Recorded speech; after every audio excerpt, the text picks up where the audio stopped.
આપણે જાત જાતની વેરાયટી તો બનાવતા જ હોઈએ છીએ, પણ આપણું દેશી ખાવાનું જો આપણે સારી રીતે ન બનાવી શકીએ તો એ મિનિંગલેસ છે. અને એટલા જ માટે આપણને પરફેક્ટ દાળ અને કઢી તો આવડવી જ જોઈએ. સુપર સહેલિયાથી હું નેમિશા આજે આપણે જોવા જઈએ છીએ કે કેવી રીતે હું પરફેક્ટ ગુજરાતી દાળ બનાવું છું. તો ચાલો જઈએ મારા કિચનમાં.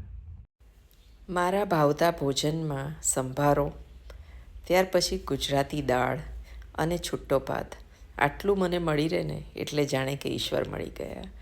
ભોજન ઈશ્વરનું સ્વરૂપ તો છે. ચાલો તો તમને બતાવો કે હું ગુજરાતી દાળ કેવી રીતે બનાવું છું. તો આ વાડકીનું માપ મેં મારા ઘર માટે રાખ્યું છે. જેટલા પણ માણસો હોય એ પ્રમાણે હું આ વાડકીનું માપ લઉં છું, જેનાથી દાળ વધે પણ નહીં અને દાળ ઘટે પણ નહીં.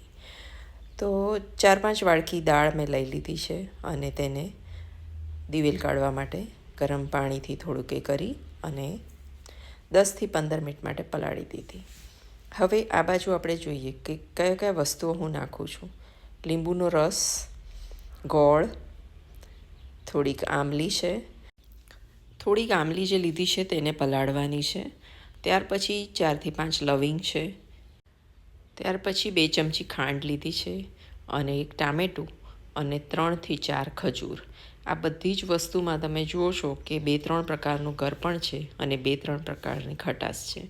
જો સરસ દાળ બનાવી હોય તો આટલી વસ્તુ અવશ્ય નાખો. બિલકુલ એક પણ વસ્તુ મિસ ના કરશો. દાળ મારી પલળી ગઈ છે અને હું કુકરમાં છૂટી જ બાફું છું.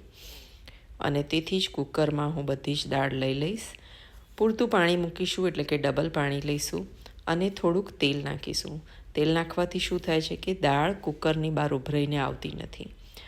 ચાલો તેનો વઘાર જોઈ લઈએ. બીજી બાજુ મારું કુકર થાય છે, હું વઘાર બતાવું. સૌથી પહેલાં આપણે રાઈનો વઘાર કરીશું. રાઈ 1.5 ચમચી જેવી નાખીશું. 4-5 લવિંગ જે તમે જોયા એ, 2 લાલ મરચાં જેનાથી વઘાર સરસ બેસશે અને ત્યાર પછી વઘાર બેસે એટલે ટામેટું નાખી દેવાનું.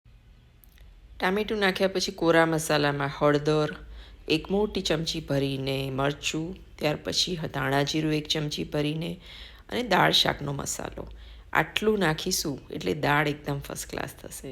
અને જલ્દીથી આને બંધ ના કરી દેશો. સરસ બધા જ મસાલા આવી રીતે ચડવા દેજો. બીજી બાજુ મારી દાળ બફાઈ ગઈ છે, તેને બ્લેન્ડરથી મેં બ્લેન્ડ પણ કરી લઈશું અને એ જે વઘાર હતો તે આપણે આની અંદર નાખીશું. યાદ રાખજો કે 4 પ્રકારની ખટાશ અને 4 પ્રકારનું ગળપણ નાખશો તો જ દાળ બહુ સરસ થશે. એક જ પ્રકારનું ગળપણ નાખીશું તો નહીં મજા આવે. તો આમચૂરના ટુકડા પણ મેં નાખી દીધા છે અને હવે આ જે ખજૂર છે એને પણ થોડું કાપી દઈશું. ખારેક નાખો કે ખજૂર નાખો એક જ વસ્તુ છે, પણ ખારેકને બાફતા બહુ વાર લાગે છે, તેથી ખજૂર નાખો તો વધારે સારું. હવે આની અંદર 1 ચમચી મેથીયાનો મસાલો ચોક્કસ નાખજો, અથાણાનો મસાલો જેને કહે છે, જેનાથી તમારી દાળ બહુ સરસ બનશે. અને અડધા ઇંચ જેવું આદું. દાળ જેટલી પણ વાર બનાવો પણ એને ઓછામાં ઓછી 20થી 25 મિનિટ ઉકળવા દેજો. દાળ ઉકળશે તો જ ફ્લેવર સારો આવશે. છેલ્લે આપણે ધાણા નાખી દઈશું અને ધાણા નાખ્યા પછી પણ થોડી વાર માટે દાળ ઉકાળીશું. તો જુઓ, આવી મજેદાર દાળ બનાવો પછી 5 પકવાન કોઈ નહીં માંગે. બધા કહેશે કે મને તો દાળ ભાત બની આપો ને, એટલે બહુ થયું. સુપર સહેલેથી હું નેમિશા. દાળની રેસીપી તમને કેવી લાગી ચોક્કસ મને જણાવજો. અને જો તમને યુઝફુલ લાગતી હોય તો 1-2 જણને શેર કરજો, જેથી તેમને આ પરફેક્ટ દાળની રેસીપી હંમેશા માટે મળી જાય અને તેમની પણ દાળ બહુ સરસ બને. ફરી મળીશું એક નવા વિડીયોમાં એક નવી સહેલી સાથે. ત્યાં સુધી આવજો. દાળ ભાત સંભારો અને શેકેલી પાપડી. આજે તમને એક બહુ જ સરસ ઇન્ટ્રોડ્યુસ કરવા જઈ રહી છું, અગારોની મલ્ટી કુક કેટલ, જેનો લુક તો એટલો એલિગન્ટ છે પણ ઉપયોગ એનાથી પણ વધારે સરસ છે. એની અંદર જે બોક્સ ખોલ્યું એની અંદરથી જે પણ વસ્તુઓ નીકળી રહી છે તમને બતાવું. એક હેવી સ્ટડી ઢાંકણું નીકળ્યું, એના પછી આ કેટલ છે, એની અંદર 2-3 જાતના અટેચમેન્ટ છે અને આ નીચે છે એ છે ઇલેક્ટ્રિક ચાર્જર.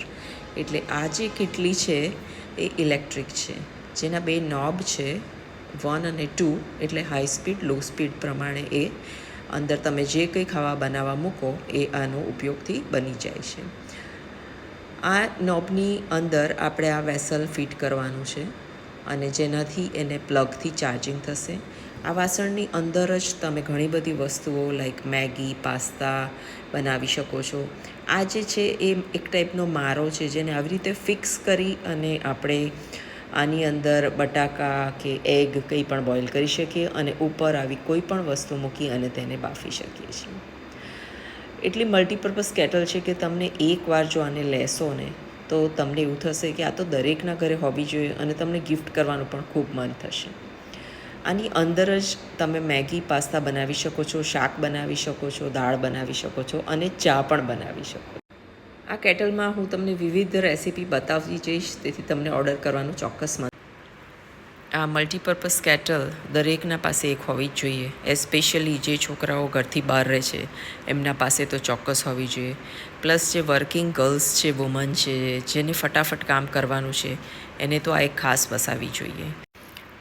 આ કેટલના હું તમને નવી નવી વસ્તુ બનાવીને બતાવીશ જેથી તમને આઈડિયા આવે કે આ કેટલી બધી યુઝફુલ છે અને તમને પણ આ ખરીદવાનું મન થાય. ઈચ્છા થાય તો એમેઝોન ઉપરથી આ કેટલને ઓર્ડર કરજો. ચોક્કસ તમને આ લઈને અફસોસ નહીં થાય, પણ તમે ચોક્કસ એને ખૂબ જ આનંદથી તેને વાપરશો.